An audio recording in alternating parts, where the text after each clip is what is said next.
رو هفتاده شدن در کار نیست چون که با حقوق شکایت هست. من فکر میکنم که تا آخر باید زید سیدوف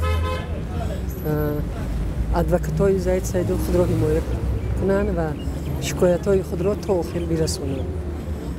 من امروز اینجا دیده ایستادم که قدر ژورنالیست ها جمع شدن، مردم جمع شده است. این معنای آن را دارد که مردم امروز بی‌طرفی نمی‌کند. مردم میخواد که حقوق خود را حمایت کند. اما ما امروز دیدیم که یک گروه کارکنان ارگان هایی که ترتیبات حقوق را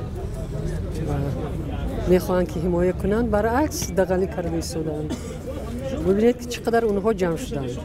این هیچ ضروریت ندارد. اینجا ژورنالیستان، اینجا مردم دوستان زیدن یگان.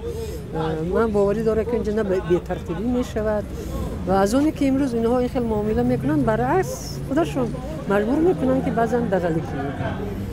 و ما شاهدی بودیم که یک نفرشون خصوصا خیلی دغلی کرده مردم رو از اینجا به اونجا پیش میکنن. من نمیدونم که با فکر کدام قانون است که نمیمونن آدم جایش بیستد.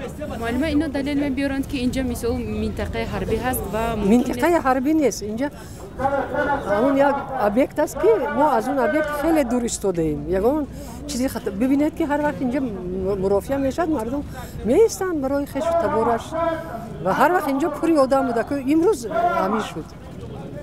این یعنی حقوق شکنی نیست؟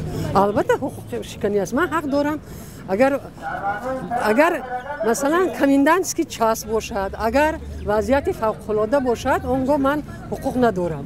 این چیزا نیست. من حقوق دارم که این طرف روم، این طرف روم. کاری کی چیز است؟